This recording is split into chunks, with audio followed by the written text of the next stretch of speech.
What are we I doing? think you have that. So Oh I yeah, can here take you that go. one, and Which then number are take we doing? Number 9. Number 9, two vehicles are approaching an intersection. Here's your intersection. One is a 2,500 kilogram pickup truck traveling at 14 meters per second east to west, so this way, right?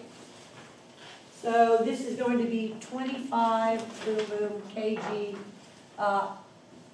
V equals 14 meters per second east to west. The other is a 15 kilogram sedan going from south to north at 23 meters per second. Find the x and y components of the net momentum on the system.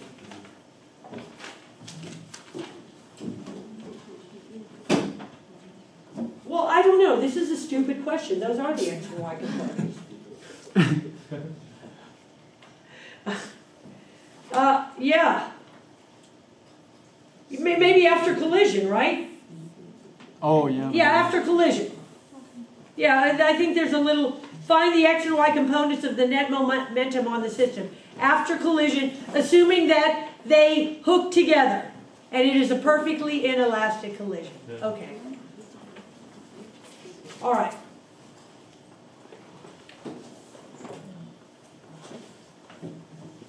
Okay, momentum in the x, momentum in the y. Okay?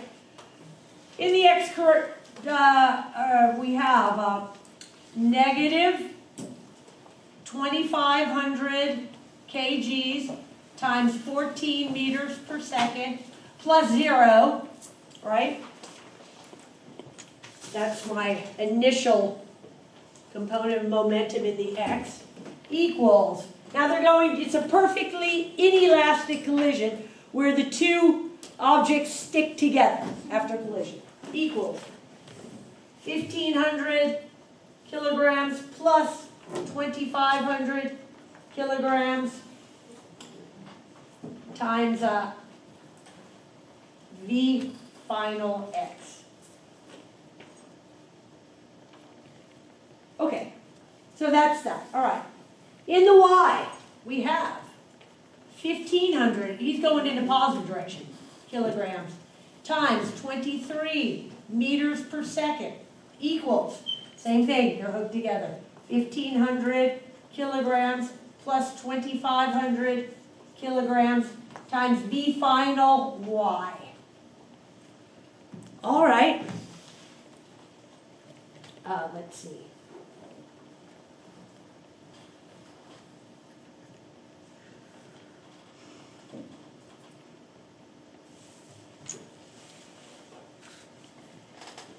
$4,000, right?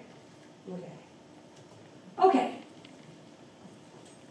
I get this is going to be a negative 8.75 meters per second. Okay.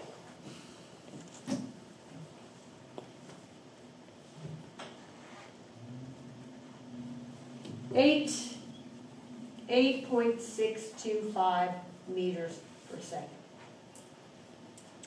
All right, I got my components. I've got my x and y. Now just to get r and theta, right? So, I mean, yeah. R is going to be equal to the square root of, am I getting the momentum after collision, or let's just do velocity? Yeah, velocity after collision. Negative 8.75 meters per second quantity squared plus 8.625 meters per second quantity squared. And that is, 12.29. what do you have? 12.29. 12.29.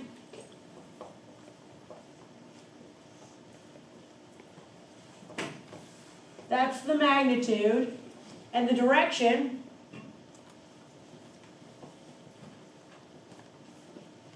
of, let's see,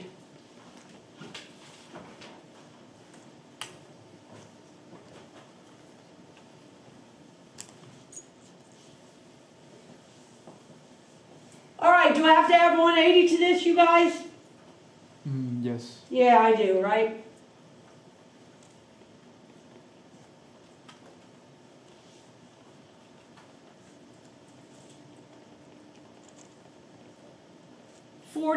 I get this angle of 44, but I know I'm in the third quadrant because I've got a negative x component and a positive y.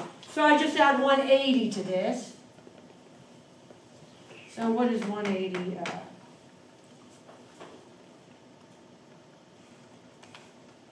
136.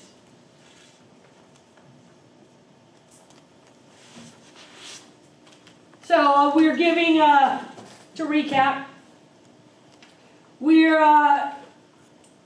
collided this intersection. We have one vehicle going due east, one vehicle going due north. They have what's called a perfectly inelastic collision in which they stick together after collision. We're talking about momentum, and conservation of momentum applies. So we split it up into the x and y components.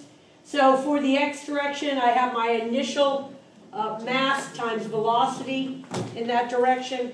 I'm going in the negative direction there. And now my two velocities are combined. It's a system. And I solve for v final x. I got a negative value. Similarly with my y, I did the same thing. Got a v final y. So I have my x and y components. I wanted to get the magnitude and direction. I took the square root of the sum of the squares, got the magnitude, took the tan inverse of y over x, got an angle. It was negative 44, but that's not going to work because we are not in the fourth quadrant. We're actually in the third quadrant. So when this happens, your calculator does not know if that negative is on the x component or the y component. So you must be very careful, and in this case, we're going to simply add 180 to it. What would happen if it's in the